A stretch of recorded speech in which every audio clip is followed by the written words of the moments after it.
I'm going to talk about a little bit about me. So, I got my gimbal working here at the show, and for those of you who know, I posted some pictures in Gen Chat. It's the DJI Ronin RS2. Let me just type something here real quick. 25. Okay, yeah. So it's the DJI Ronin RS2, and it works great. It's very powerful. But it's got some strange. So the pan, which if you're holding it and the camera's looking like this, it's a little bit off, like all the time. The center line is like this. It's permanently off by like 2 degrees. And I've been trying to adjust it, but I've been having to work with this. I've kind of gotten used to holding the gimbal like at an angle. Well, can't you, is there not a joystick? Manually adjust it. Yeah, so that's what I've been doing. Every time so there's a double tap trigger that puts all axis back to 0, 0, 0, 0. It's really useful when you do a lot of movement. Yeah.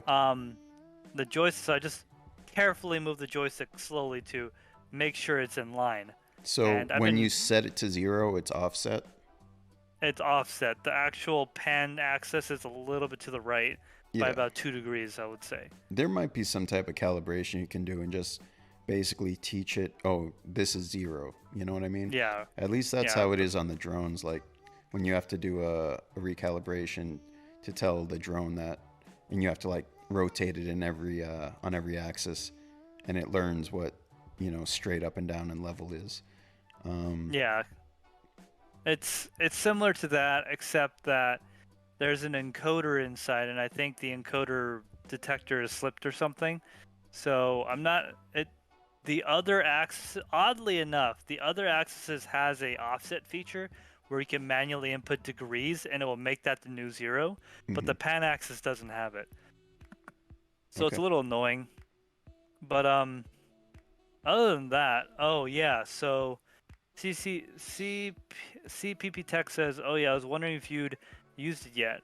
Could be that it's an issue with being refurbished. Yeah. I am going to contact them and find out because it's supposed to be manufacturer certified refurbished.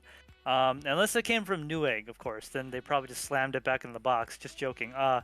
When I got it, it was like brand new, shrink wrapped and everything. Like literally everything was brand new, like you just bought it.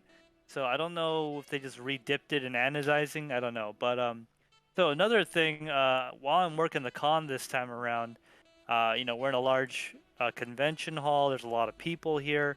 I will say it appears that people have been pent up. There's a lot of people here, more than expected in my opinion, and it's crowded for sure. There's a ton of people everywhere. I might post some pictures and videos in chat later on if you guys want in Gen Chat for our Discord. But yeah, there's a lot of people here, so it's been kind of nice to see everyone coming back to the convention scene.